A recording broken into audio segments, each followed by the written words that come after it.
Hi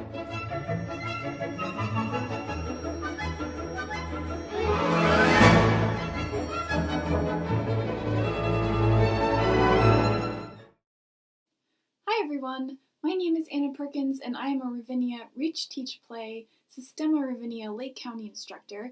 Today we will be learning how to tune our violins. Tuning is an essential part of playing the violin. We tune our violins every time we take them out of the case, and sometimes we need to retune them in the middle of playing. Why do we do this? We take the time to tune our instruments so that we can play in tune by ourselves and with others. Even if you put your fingers down on the correct tapes on your fingerboard, if you haven't tuned your instrument, you may not be playing the same note that you intended to play.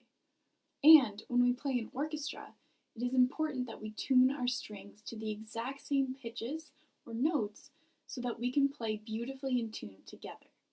Before we get started with the nuts and bolts of how to tune, let's talk about what exactly we're doing when we're tuning our instruments. This is especially for all of you who want to know exactly how and why things work on your violin.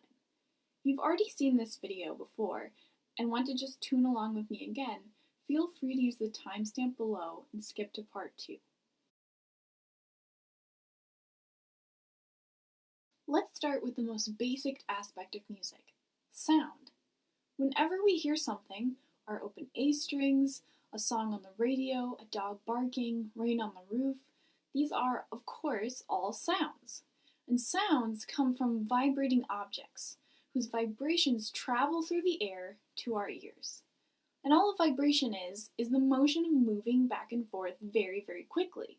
Kind of like this rubber band. I'm sure you've done this before.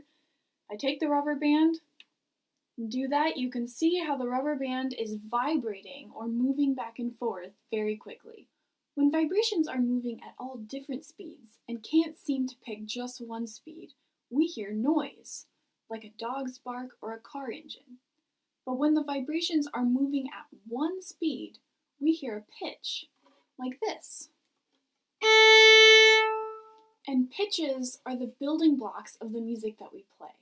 Each pitch vibrates at a constant but different speed. The slower the vibrations are, the lower the pitch is.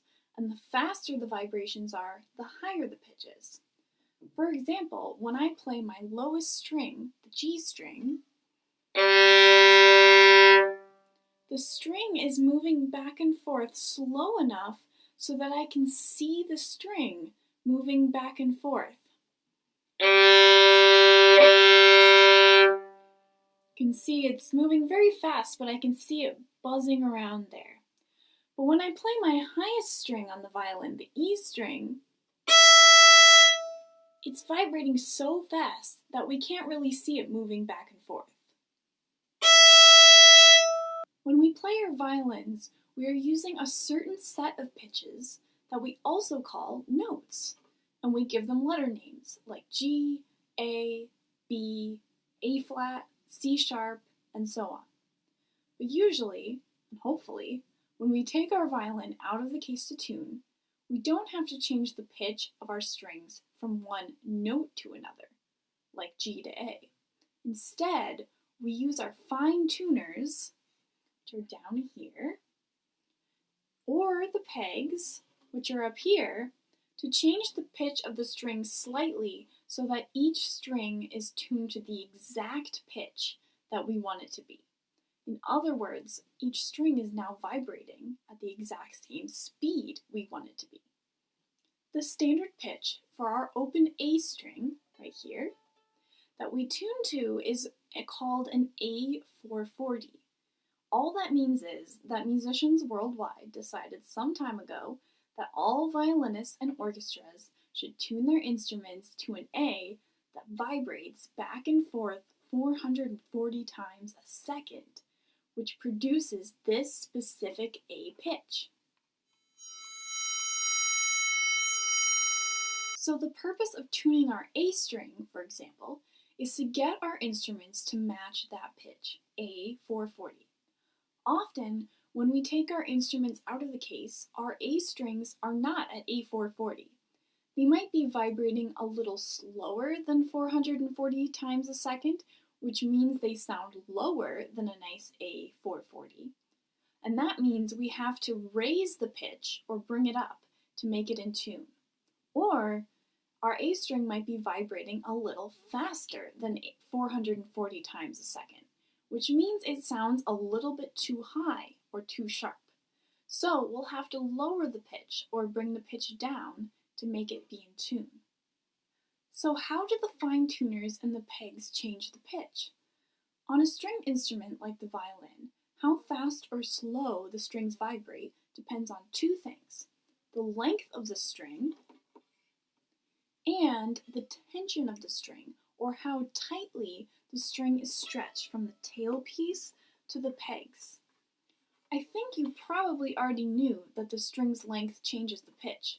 You know that when you play a scale going up the fingerboard towards you, the pitch gets higher.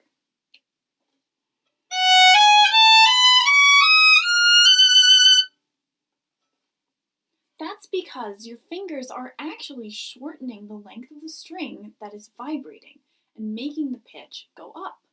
Our fine tuners and pegs can't change the length of our strings, of course, but because they are attached to our strings at one end or the other, we can turn them one way to loosen them and release tension, making the pitch lower, or turn them the other way to tighten the strings and increase tension, making the pitch higher. Now it's time to put this in action and tune our violins. Alright, if you're a freshman or a sophomore and don't have much experience with tuning by yourself, this part is for you.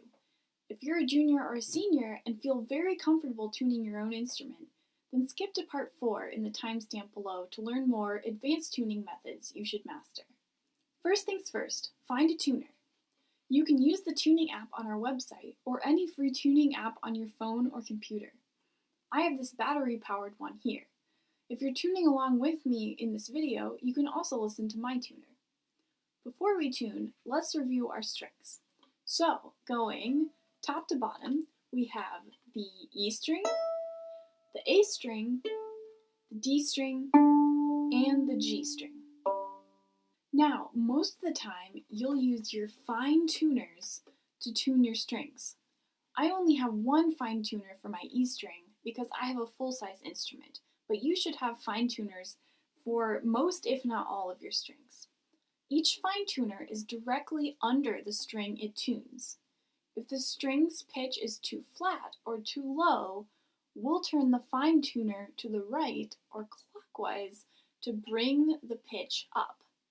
And if the pitch is too sharp or high, we'll turn it to the left or counterclockwise to bring the pitch down. Now sometimes our fine tuners get stuck and we need to use our pegs to tune. If that's the case, stick with me and I'll help you through that later on in the video. Let's assume your fine tuners are working just fine and you're good to go. We always start with our A string when we tune our violins, and soon I'm going to turn on my tuner to the A. If you play an A on the tuner, it should automatically be a 440, the standard tuning pitch. You'll use your fine tuner to adjust the pitch of your A string to match the pitch on the tuner.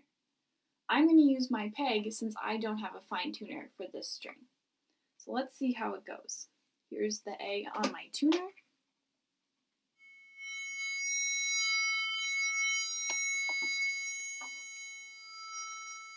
Now I'm going to play the A on my A string and see how close it is.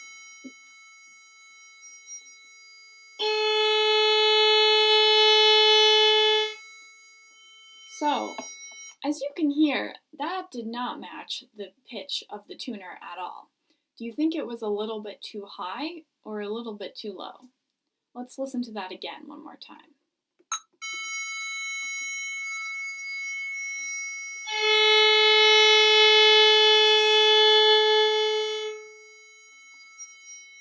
You can tell it's out of tune because you hear a little bit of kind of a jangly sound in between what the tuner is playing and what my string sounds like. Let's listen to that one more time to see if it's a little bit too flat or too sharp.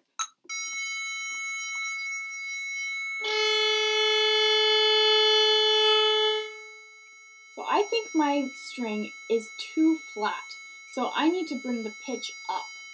And if you are using your fine tuner, you're going to turn your fine tuner to the right to bring the pitch up. I'm going to use my peg.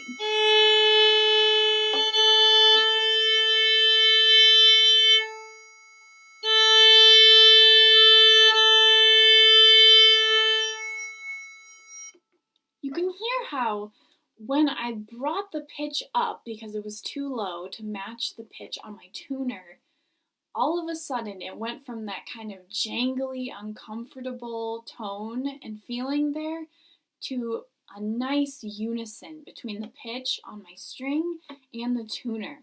It's kind of like if you ever go to the movie theater and you hear that sound before they play the movie that advertises for the sound design company. You'll hear how it kind of goes like that. That's what we're hearing when we're tuning. If it's really off, if it's under the pitch, then we're going to hear it come into unison with our tuner. And if it's too sharp, it'll be the other way around. So let's say my A string is a little bit too sharp. Let's play the tuner again.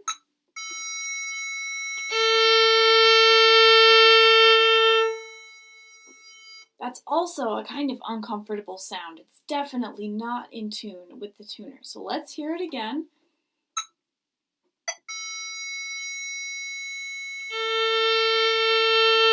And since it's too sharp, I'm going to bring the pitch down with my peg. And if you're using your fine tuners and it's too sharp, you're going to turn it to the left to bring the pitch down.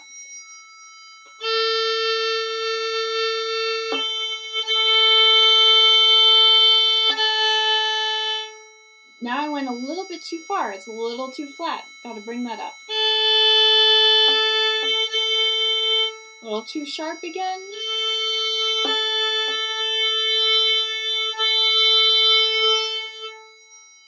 There we go. It's nice and in unison with the tuner now.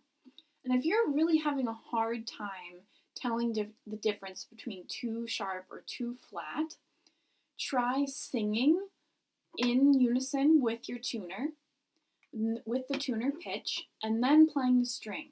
Sometimes that really connects your ear and your brain to get that string in tune.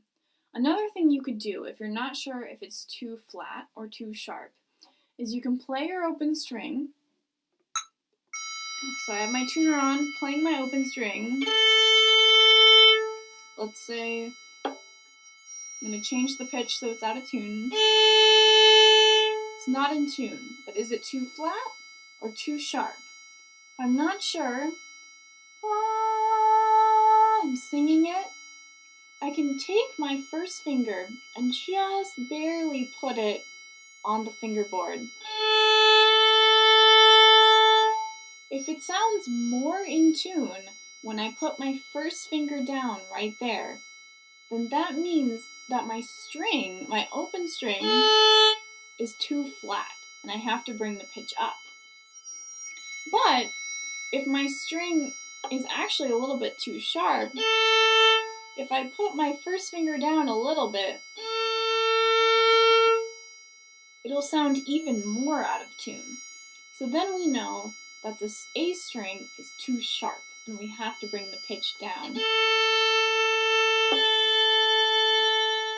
Now, if you're just starting off tuning by yourself and don't have much experience, you're going to want to tune each string one at a time, matching each string's pitch to the pitch of your note on the tuner. At the end of the video, I'll explain how juniors and seniors and more advanced students should try and tune their instruments, but both methods will get your violin in tune. Alright, so our A string is in tune. Let's continue with our next string, one string at a time, which is our D string. We start with the A and then we go in descending order. We finish with the E. So let's turn on your tuner to a D. I'm going to find my D, that's an A. There's my D. So I'm listening to my D. I'm going to play my open D string.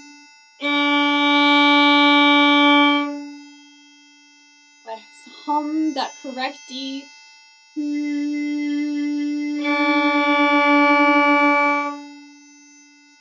seem quite right.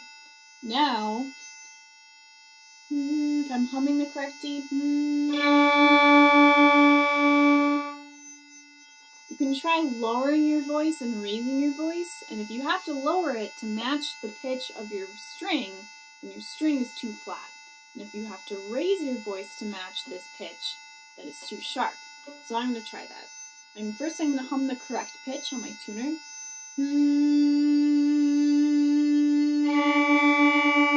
Now I'm going to raise or lower my voice to match this pitch.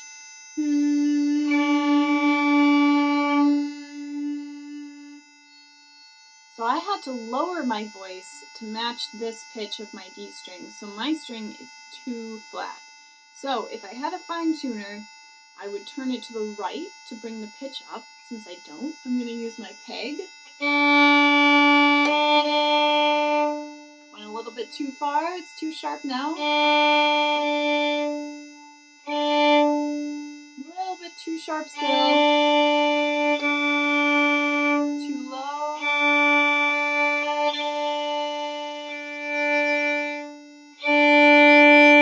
There it is, nice and unison. Alright, so now it's the G string's turn. I'm going to find the G on my tuner. There it is, find the G on your tuner. And I'm going to play my open G string. Ooh, that's definitely not in tune. Do you think it's too sharp or too flat? I think it's a little bit too sharp, so I'm going to bring the pitch down.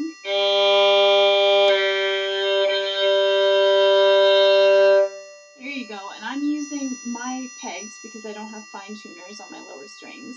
But if your string was too sharp, you would turn to the left on your fine tuner. Alright, finally we have our E string. So make sure you find your E on whatever tuner you're using. Let's see, that's still my G. There's my E, and I'm going to play my open E string. I think I'm going to use the finger method this time and see if this improves or makes this worse by putting my first finger barely on the fingerboard.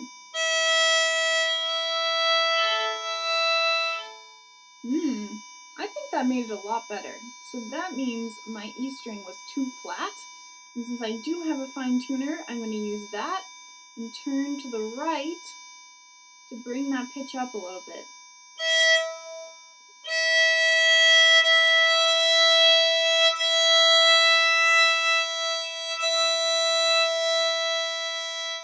I can keep adjusting until I think it's exactly the same pitch as the tuner, exactly in tune.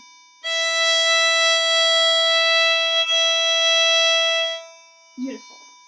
Yay! If your fine tuners are tuning well and you match the pitch of each string to the corresponding notes on your tuner, then you are in tune and ready to play.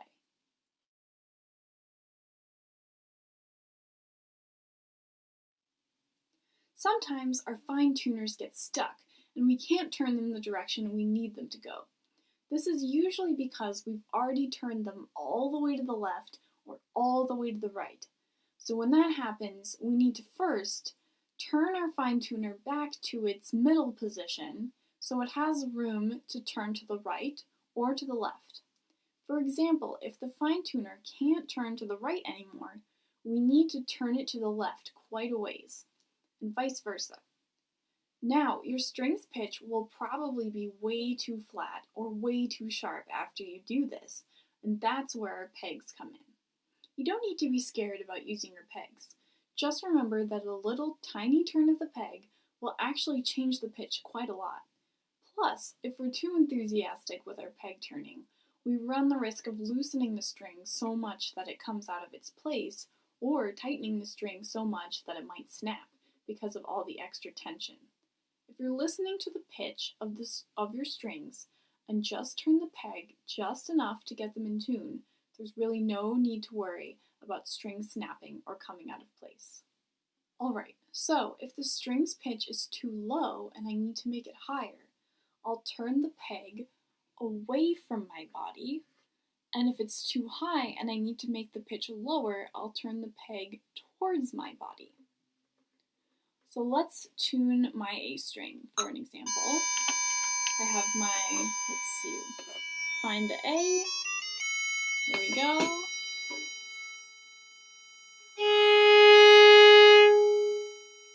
So that's a bit too low. So if you're not comfortable tuning in this position, feel free to just rest your violin like this on your lap and pluck your string. It's too low, so that means I have to bring the pitch up and turn the peg away from my body. There it is. Let's try the D string.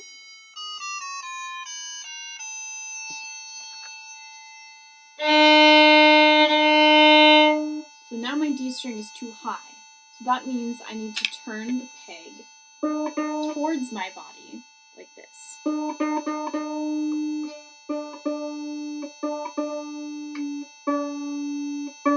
Now I went too far. That happens a lot when you use pegs. So now I need to turn it away from my body again. Just make as many small adjustments as you need to. Now it's a little bit too high, so I turn it back. Too high. There we go. Tuning with pegs takes a lot of practice, so don't be frustrated, just make small movements a little bit at a time.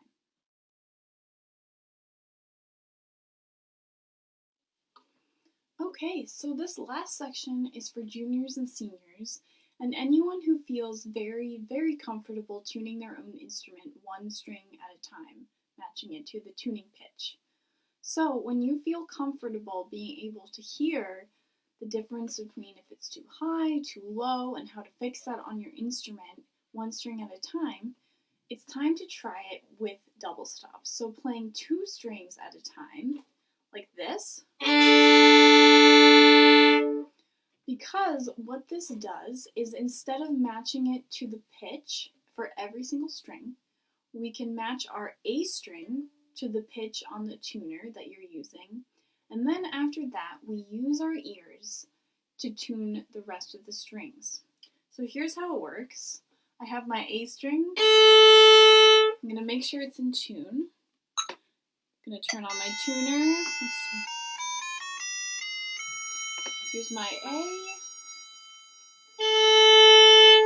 So it's not quite in tune, so I'm going to match it with my peg.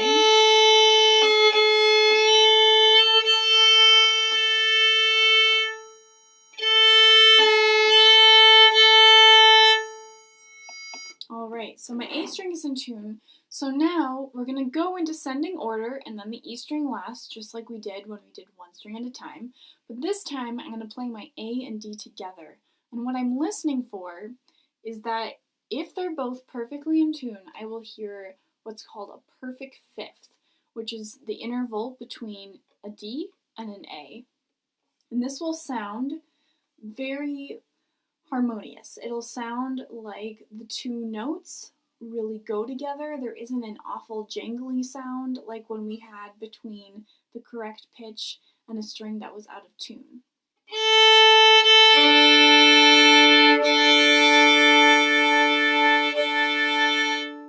So it's almost there, but it's not quite in tune.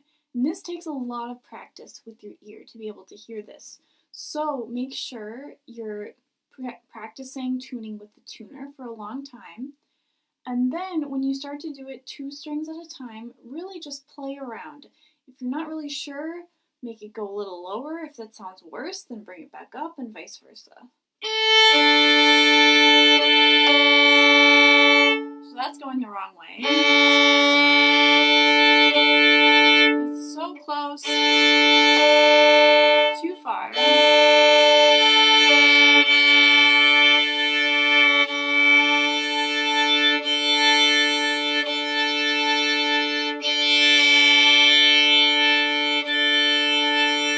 So there's our perfect fifth.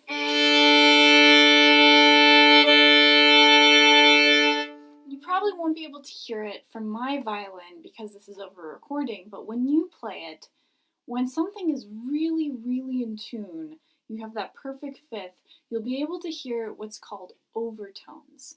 And if you're not used to hearing them, then it'll take a while to hear them, but they're definitely there. Overtones are just other higher notes that are produced from this double stop. So you'll be able to hear the A and the D. When you play them together, you'll be able to hear other notes that are much higher and softer, but they're because they're both really, really in tune. So now we're going to do our D and our G.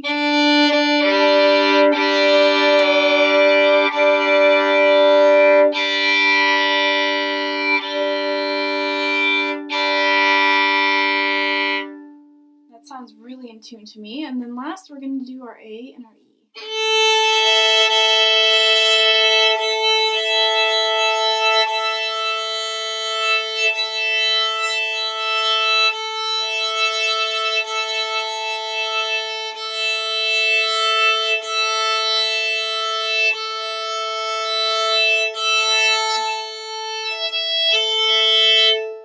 And especially with that A and E, you'll hear a really, the overtones will be there if they're going to be anywhere on your instrument, because that E string is very bright.